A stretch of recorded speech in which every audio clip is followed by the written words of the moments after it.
Hi guys, this is Lashette from Creations, and I'm back with my mid-May reading wrap-up, where I talk about the first half of the books I read in the month of May.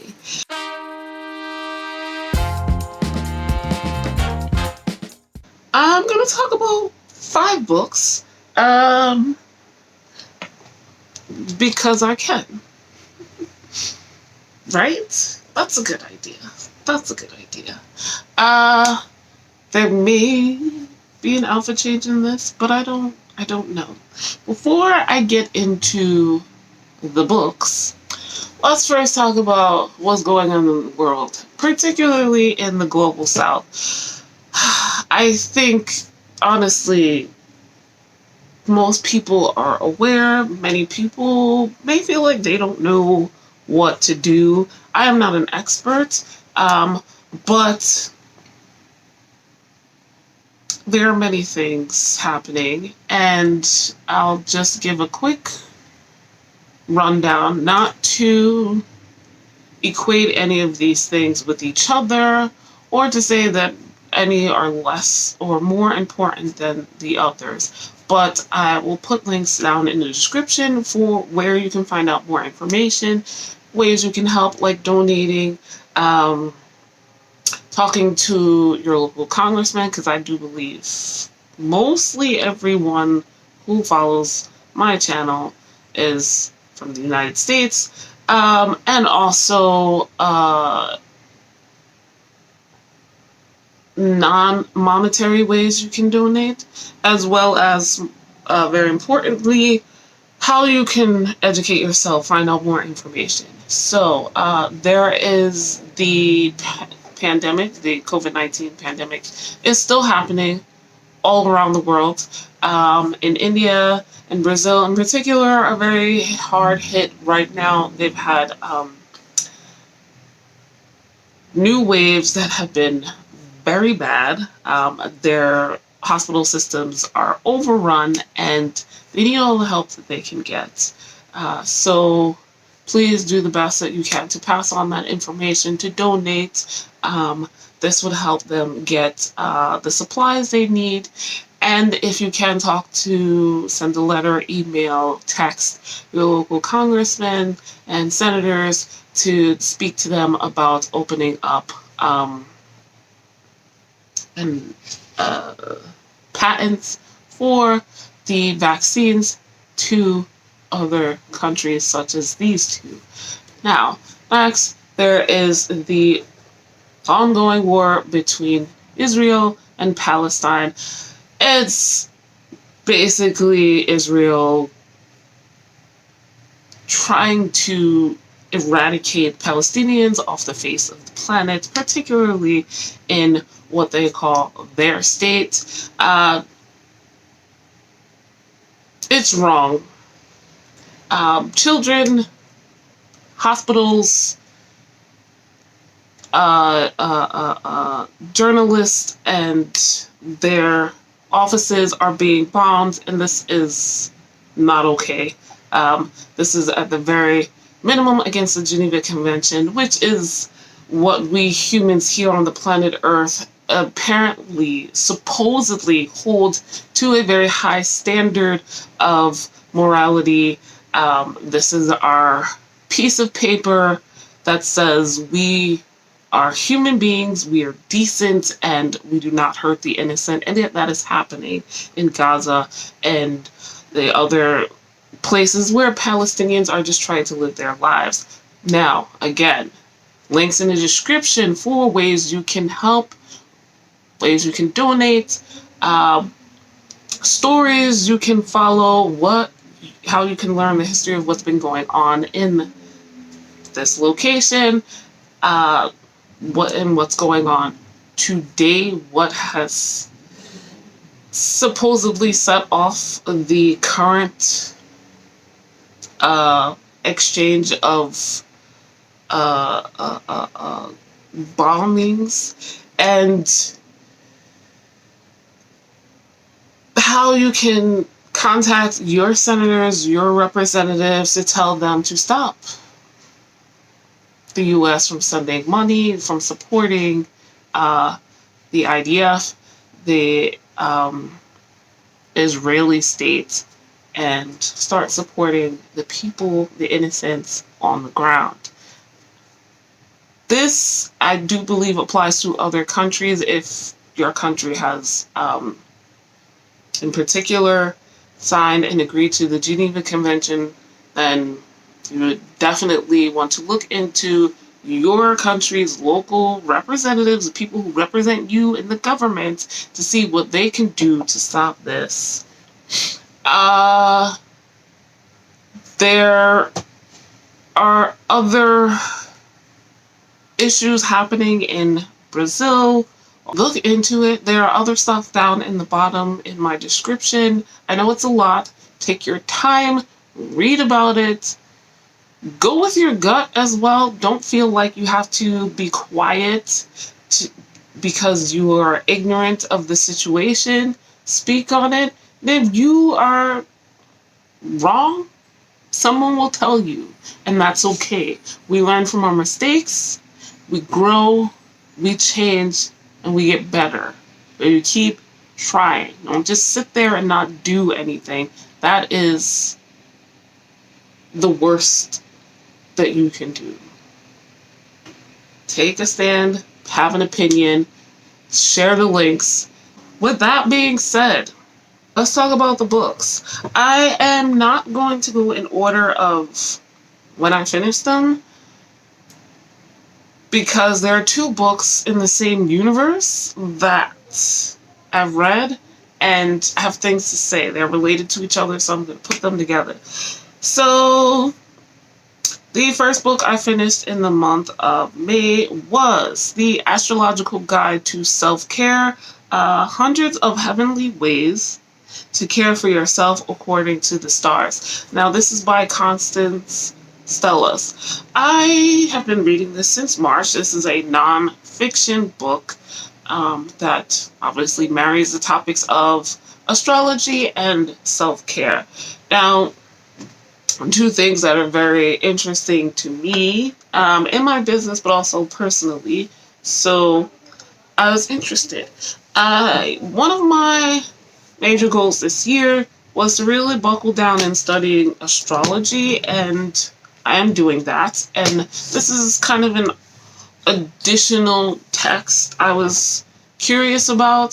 So this is honestly kind of a reference book. I don't think really that it's meant to be read from cover to cover, so I did not. I did read the majority of it. I think I got about 70% of the way. I read 70% of it, not the way through. So, no, I was wrong. I got 50% of the way through it, and that's okay. So the format of this is what I like. So in part one, she goes over what self-care is and what it isn't. And she breaks down self-care into 6 types. So the 4 that we're used to: physical, mental, emotional, spiritual. And then she has social, which I like. And that is, taking care of your relationships, how social you are versus how social you aren't. And then, and I like this term, I'm going to try and steal it if I remember it, practical self-care. So that covers things like financial stuff, taking care of yourself, cleaning wise, and the practical things in your life that help you feel good. So yeah, I like that. Then she goes into and gives a synopsis of the zodiacs and astrology, what that is, which I like. So we're in the beginning, and I like that she took the 2 main topics and was like, this is what they are, and yeah. And it's several pages. It's not like a paragraph or 2. So we get some detail. And I think it's a good starter reference for as far as astrology goes, because she doesn't just say that they're the signs, even though that's the focus of this book. But then we get the next part, which is talking about the elements, right? Where it's another building block, so you can see how she came to the conclusion of the types of self-care, the specific ideas in the list. So in this elemental section, she breaks down how people in the signs of each of the 4 elements are like, what they would prefer in life and what they don't prefer, things that would be more difficult for them versus a little bit easier, and why that potentially is. And then there's the list of self-care ideas. And so yeah, then the last part, like I said, part 3 is all 12 zodiac signs and a list of self-care stuff. So there's a lot, but I did in general like this. Some of the ideas are quite ridiculous, and others are so like, wow, that's good. That makes sense. Some are explained well, so each self-care idea or practice is given like a little paragraph, a couple of sentences, and some of them are explained really well. Others are like not. This is, but I think like I like that for each sign and even each element, you get such a variety of ideas that even though some didn't jive with me, or I didn't quite understand the point of, in her opinion, there are so many others one could pull from. So I would recommend this book. Yeah, that is it about that book. Next, I want to talk about the next book.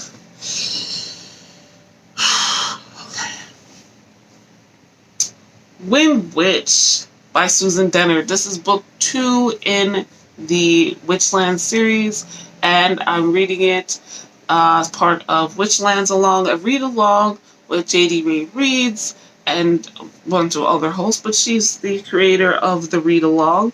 And so in Wind Witch, for the most part, we have more time spent with Merrick, who was a character we knew in Truth Witch book number 1. Now, the pace slowed down just a tad. Everybody is not constantly running everywhere, except when they are. Safi is not as all over the place, which is great. I should give a general synopsis of this book, or the first book, so you know what it's about. We're in this world where a 20-year truce, like a peace treaty basically, is almost up, right? The 20 years is almost up, and all of these nations that have signed it in this world have come together, or are about to come together, to decide if they want to re-sign for another 20 years or go back to being at war with one another. And so there's all this politicalness in the background that we don't quite understand, because that's not the main focus in book 1. And that main focus is on Safi and Isolde, who are Thread sisters. Thread sisters are like best friends, almost damn near sisters, right? People in this world, it seems, are all naturally witches of some kind or another. And Safi is a truth witch. She can tell the truth from a lie, no matter circumstances. And there has not been a truth witch in a very long time. So she has been hiding it at the behest of her guardians, because if people found out, then she would be hunted and be used by whatever factions got her, because who doesn't want someone who can instantly tell the truth if you have business or pleasure or politics to deal with? So she's hiding that. And then there's Isolde, who is a thread which she can see the threads, the connections, the world weave between everyone else and that of the world. So they are constantly running because somehow it's found out that Safi is a truth witch, and yeah. They're also very, Safi in particular, not troublemakers, but trouble finders.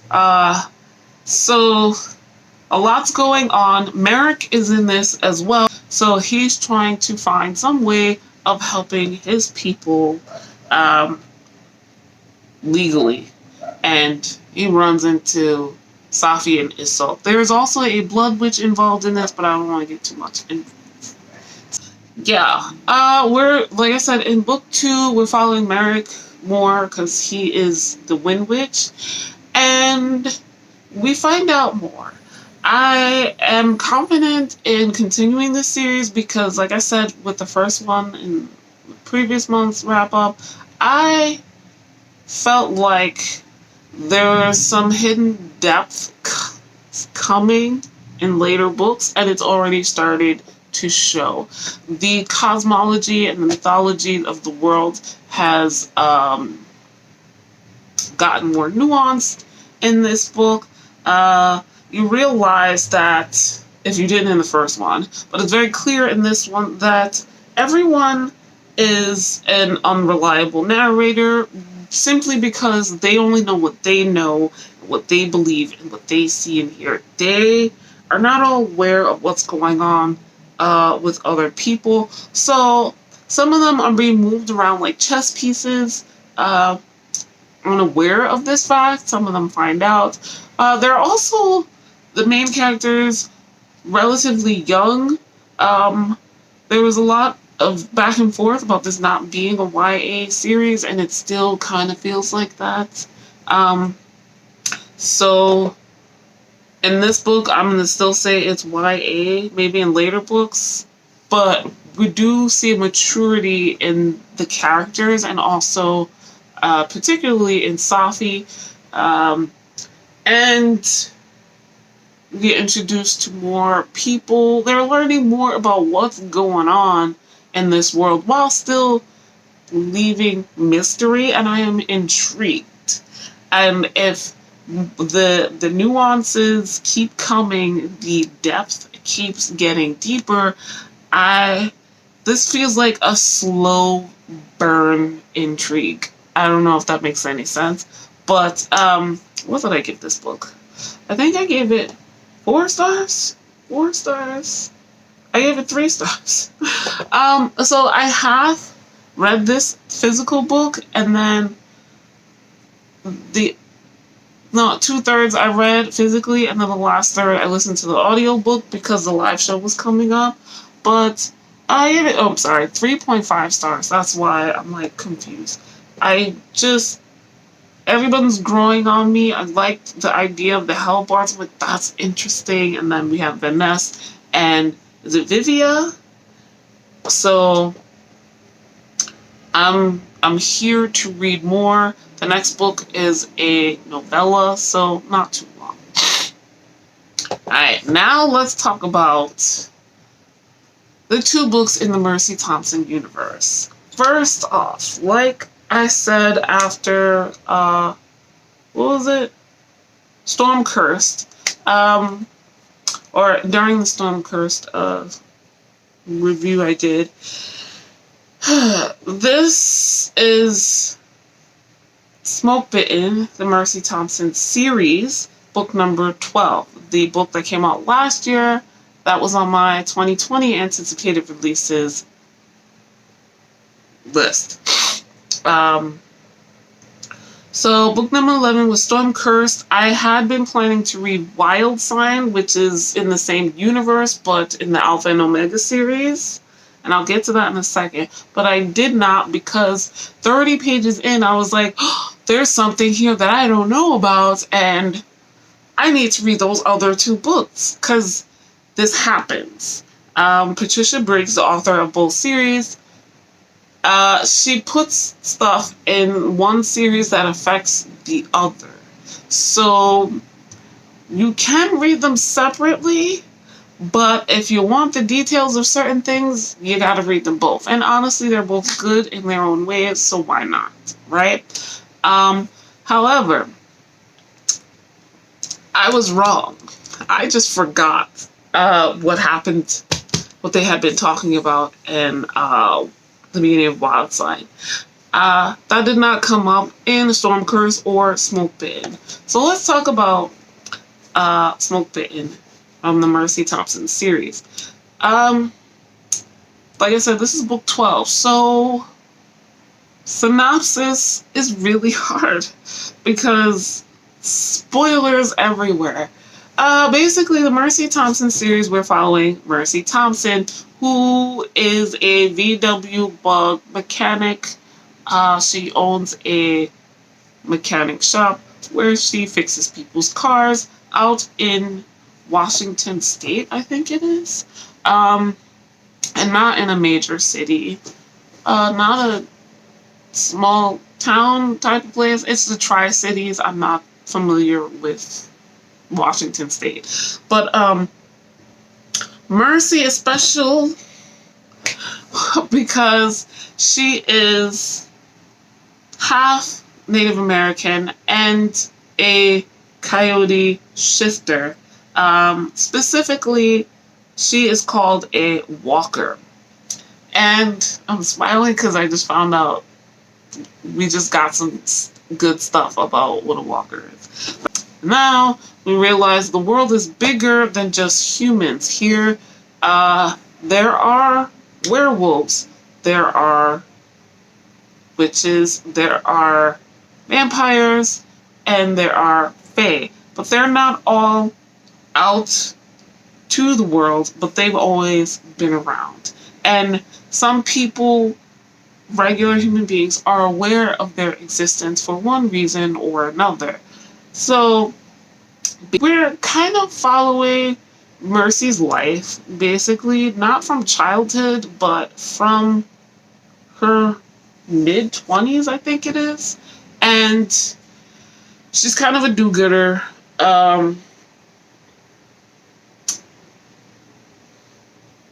She's just gone about her business. So this is an urban fantasy series. As you can see, there's kind of a thing to solve in every book. Like a happening, a case, I guess, if you will, but it's not officially a case. Mercy is not like a low-key detective. This is not one of those cozy mysteries. There is romance in this, but it's very slow burn, which is fine. So yeah, in this one, Smoke Bitten, witches are a big deal, which is unexpected. We get, when I did my review, when I talked about Storm Curse, I was like, there's something at the end of that I was like, that feels unfinished. Or, not that it feels unfinished, but I was like, we got nothing from that, and that came up here. Unexpectedly, even though I read these books so close together, I was just like, okay, I guess it's done. I'm a little disappointed that nothing happened with that, but okay. But something happened with that. I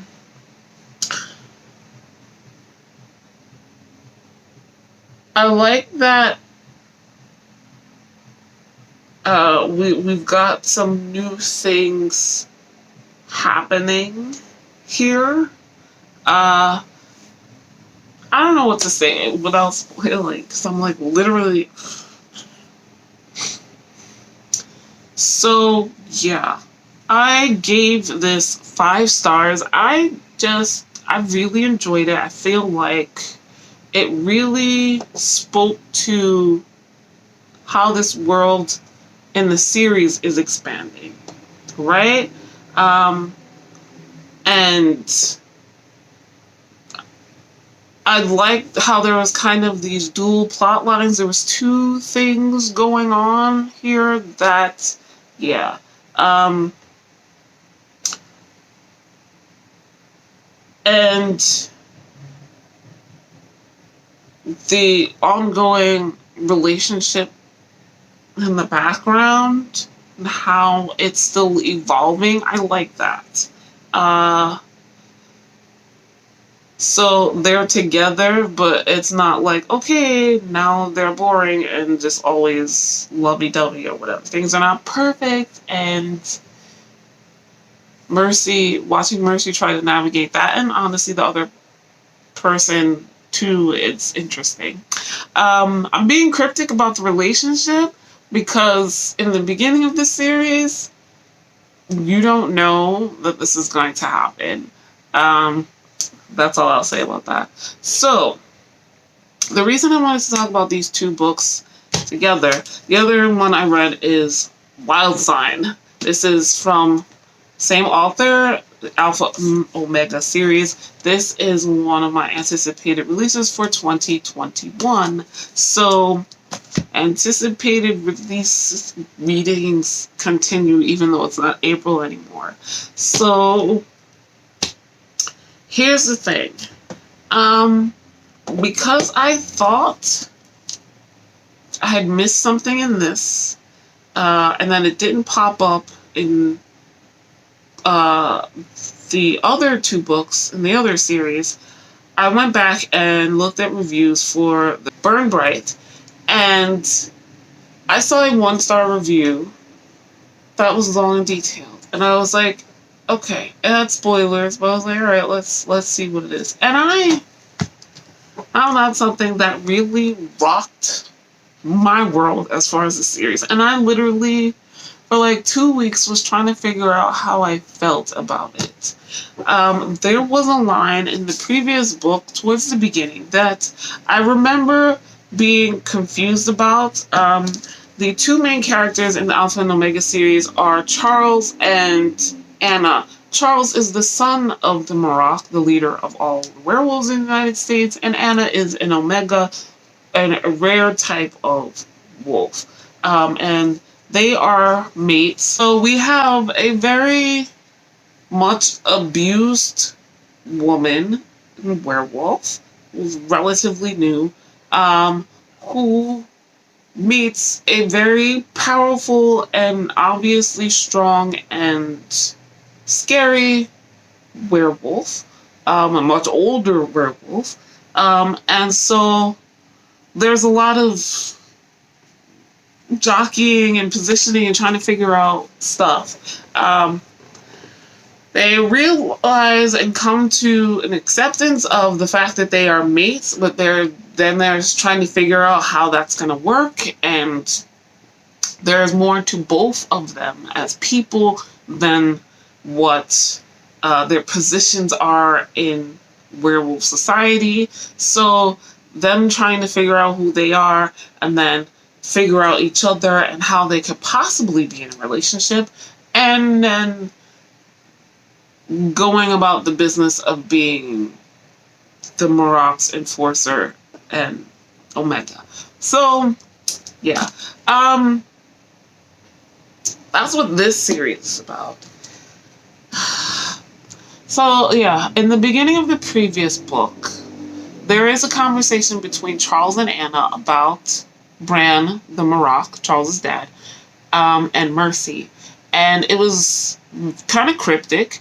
So I was just like, what are they talking about? And then we never get back to that. So it was like in passing.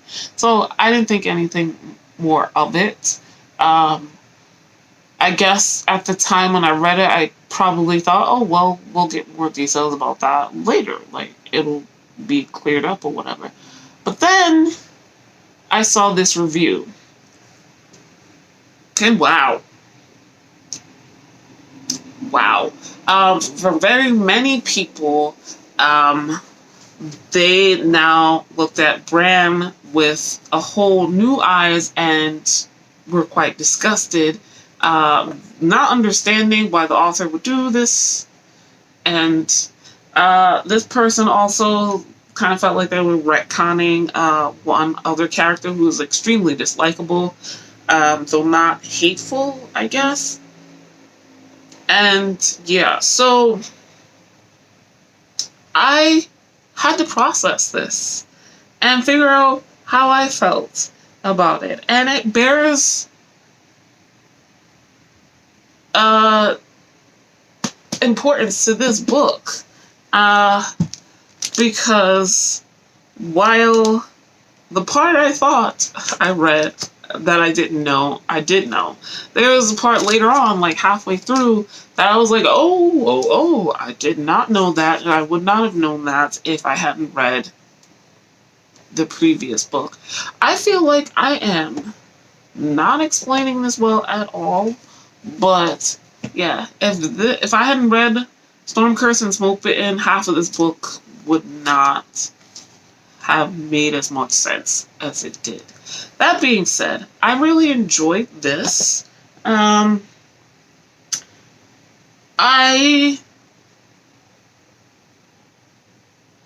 don't feel any differently about Mercy or Bran, really. Lay, I'm not 100% happy with what seems to be attempting to be going on. Like, the author is trying to make us like her now. And no, she's still a shitty person. I don't feel like it's retconning though, because I also feel like it's been 100 years of her being a bitch, and she's had to deal with stuff. If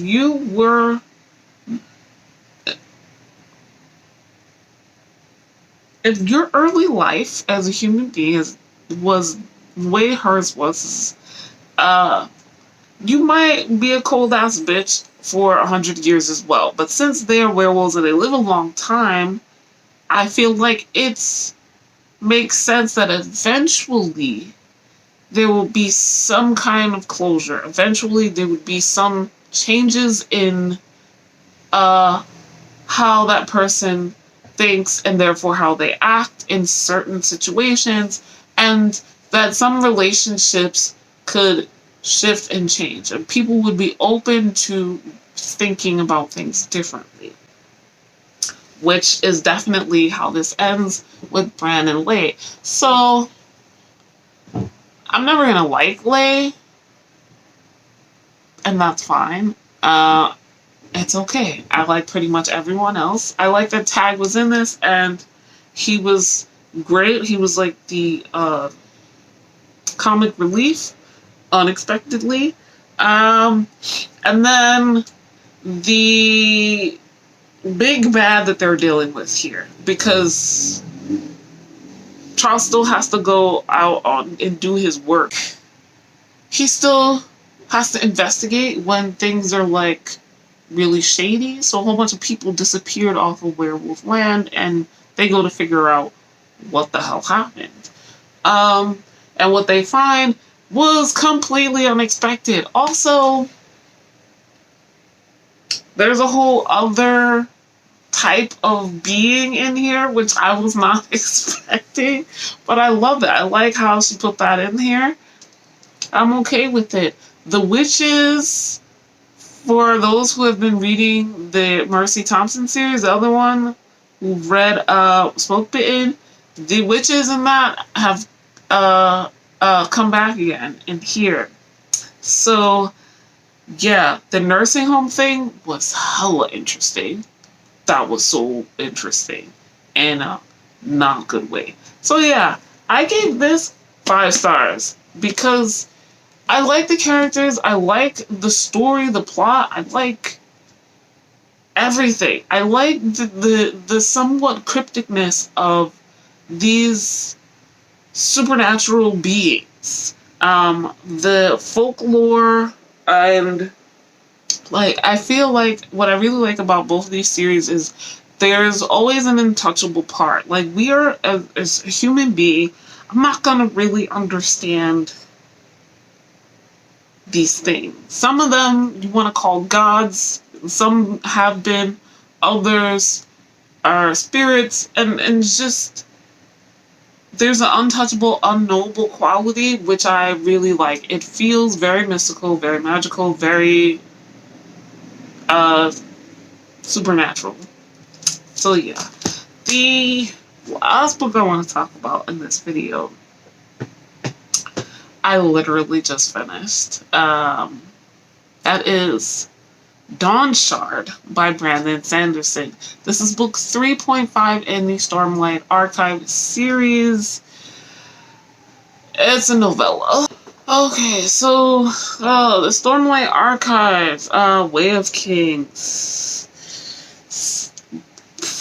wrap up. So this is an epic fantasy series, an adult series. This is a planet where there are storms that come from the same direction and with regularity to the point where people build their houses and cities facing away from the storms and put walls to block the worst of those storms. Also, the animals and plant life they're just the way they are because of said storms. We're following a couple of people, main characters, let's say 4 or 5, I feel like are the ones that we get the most points of view from. There's Dalinar, who is a bright lord in a country that loves war and warcraft, and how you get ahead is by being a war hero, winning a lot of wars for the king and for your bright lord.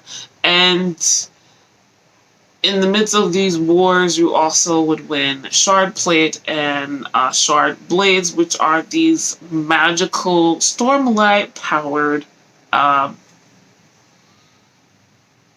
fighting things. So shard plate is like armor and shard blades are like swords. And then in that same country, there's Kaladin, who is a soldier who was betrayed by his bright lord, and even though he never wanted to be in a war in the first place, he was betrayed and wound up being a slave. And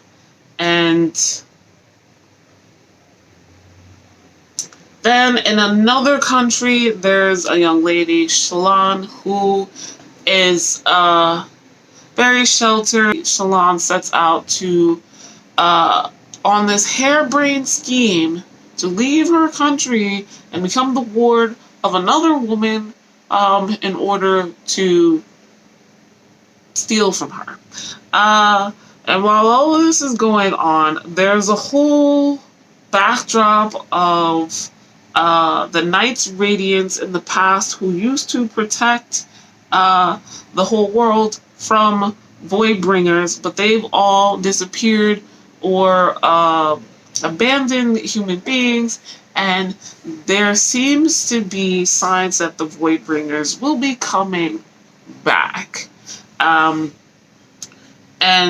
it's all slowly coalescing into stuff that makes sense, right?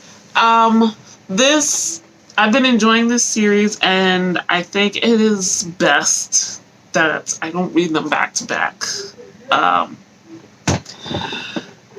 Like I started with the first 2 books, because yeah, having that break from Oathbringer, even as much as I enjoyed the latter half of it, like coming back to the world with Dawn Shard, I was so into this. I basically read this in a 24-hour period, maybe less than that.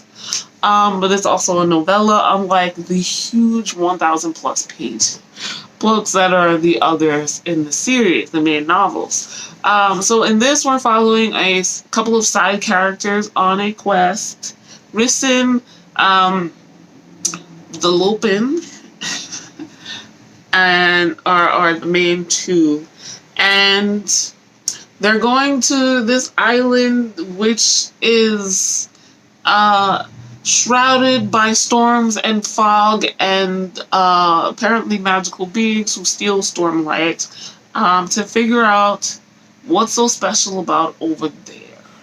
I liked seeing the growth of Risen because she has changed over the course of the series. So I like seeing that change. And from the end of this, there's going to be more from her because she's just become way more. And Lupin, there was a moment at the end between him and one of his many cousins that actually brought tears to my eyes because I was like, oh wait, that hurt. It hurt me. It hurt you. It hurt me. He's an amusing character. He's a funny guy, and he does it on purpose. He seems very silly, but he's also very positive. So yeah, I like seeing that. I'm very curious about what's gonna happen next. Rhythm of War. I did request it at the library, and it's not here yet, so thank goodness. I probably won't read that until next month. But yeah, it was an interesting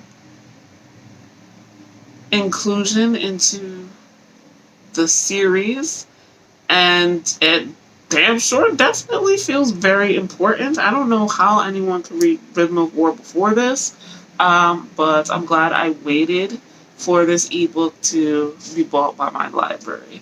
So I'm giving this 4 stars, 4.5 stars, and yeah. So those are the books I read in the first half of the month of May. Let me know what you've read. How's your reading for May going so far? What did you think about any of these books? Do they sound interesting? Have you read them? And what were your thoughts? Did we agree? Did we disagree? I'm very curious. That's why I do these book videos, because I want to hear other people's thoughts on the books. So yeah, let me know in the comments down below. Like this video if you liked it. Subscribe if you are new. Hit the notification bell so you know when my next wrap up is coming. And I will see you guys in the next video. Don't forget to check the links down in the description. And I will see you. Bye.